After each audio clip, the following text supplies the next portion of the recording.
Natural star Nani కెరియర్లోని విభిన్నమైన కథతో తెరకెక్కిన చిత్రం జెర్సీ. ఈ చిత్రం ప్రపంచవ్యాప్తంగా ఈ శుక్రవారం ఏప్రిల్ 19న విడుదలైంది. జెర్సీ సినిమాలో నాని అర్జున్ అనే రంజీ క్రికెటర్ పాత్రలో కనిపించారు.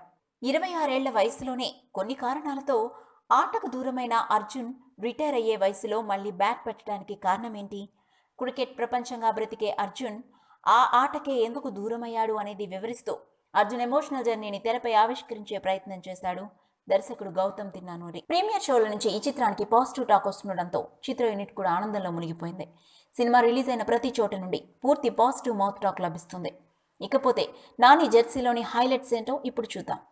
న్యూయార్క్లో ఈ సినిమా మొదలవుతుంది. అర్జున్ కుమారుడు ఇక్కడ పనిచేస్తుంటాడు. తన తండ్రి జీవితంపై జెర్సీ అనే పుస్తకం రాసే నేపథ్యంలో అతడు కథ చెప్పడం ప్రారంభిస్తాడు. ఫ్లాష్ బ్యాక్ అర్జున్ కుమారుడు కథ చెప్పడం మొదలవగానే మూవీ 1996 నాటి ఫ్లాష్ బ్యాక్ లోకి వెళ్తుంది. ఇక్కడి నుంచి అసలు కథలు మొదలవుతుంది.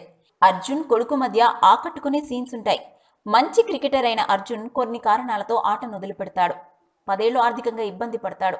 అర్జున్ అతడి కొడుకు మధ్య వచ్చే సన్నివేశాలు ఆకట్టుకునే విధంగా చిత్రీకరించారు. క్రికెట్ కోచ్ పాత్రలో సత్యరాజ్ పర్ఫార్మెన్స్ చాలా బాగుంది. అనుకోని సమస్యలతో ఆటకి దూరమైన అర్జున్ మళ్లీ కొడుకు కోసం 36 ఏళ్ల వయసులో గ్రౌండ్లోకి దిగి మళ్లీ ప్రాక్టీస్ మొదలెడతాడు. ఎమోషనల్ సన్నివేశాలతో ఇంటర్వెల్ సీన్స్ సినిమాకి మరో అదనపు బలమని చెప్పాలి. మళ్లీ క్రికెట్లో అడుగు పెట్టాలని భావించిన అర్జున్ తాను అనుకున్నది సాధిస్తాడు. హైదరాబాద్ రంజీ టీంకు ఎంపికవుతాడు. హైదరాబాద్ ముంబై రంజీ ఫైనల్ మ్యాచ్ చిత్రీకరించిన విధానం భావోద్వేగాలకు గురిచేస్తుంది. అర్జున్ సారా సినిమాలో హీరో హీరోయిన్స్ మధ్య వచ్చే సన్నివేశాలు ఎమోషనల్ గా ఉన్నాయి. స్పోర్ట్స్ డ్రామాలో ఫ్యామిలీ డ్రామాను యాడ్ చేసిన విధానం అందరినీ ఆకట్టుకుంది. అయితే కొన్ని చోట్ల ఫ్యామిలీ డ్రామా సీన్లు కొంచెం ఎక్కువైనట్లు అనిపిస్తాయి. ఇక సినిమాలో హైలైట్స్ విషయానికి వస్తే జెర్సీలో ఇంటర్వెల్ ఎపిసోడ్ సినిమాకి మేజర్ ప్లస్ పాయింట్ అని చెప్పుకోవాలి. ఇంటర్వెల్కి ముందు వచ్చే సన్నివేశాలతో ఆ తర్వాత ఏమవుతుందో అని ప్రేక్షకుల్ని కట్టిపడేసేలా సీన్స్ ని డిజైన్ చేశారు.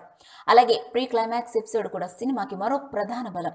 అనిరుద్ధ్ అందించిన బ్యాక్గ్రౌండ్ స్కోర్ కూడా సినిమాకు బాగా ప్లస్ అయింది. నాని కెరియర్లో బెస్ట్ పర్ఫార్మెన్స్ తో ఆకట్టుకున్నాడు. దర్శకుడు గౌతమ్ తిన్ననూరి ప్రేక్షకులను మెప్పించడంలో సక్సెస్ అయ్యాడు. ఇక వరుస 2 పరాజయాలతో ఢీలా పడ్డానని ఈ సినిమాతో మళ్లీ బౌన్స్ బ్యాక్ అయ్యాడని చెప్పాలి. ఇప్పటికే థియేటర్స్ అన్ని హౌస్ఫుల్ గా నడుస్తుండడం, అలాగే సమ్మర్ హాలిడేస్ కూడా కలిసి రావడంతో బాక్స్ ఆఫీస్ వద్ద నాని జోరు మామూలుగా ఉండదని అనిపిస్తుంది. మరిన్ని ఇంట్రెస్టింగ్ అప్డేట్స్ కోసం చూస్తూనే ఉండండి our channel. If you like the video, please like us and subscribe Tollywood Nagar.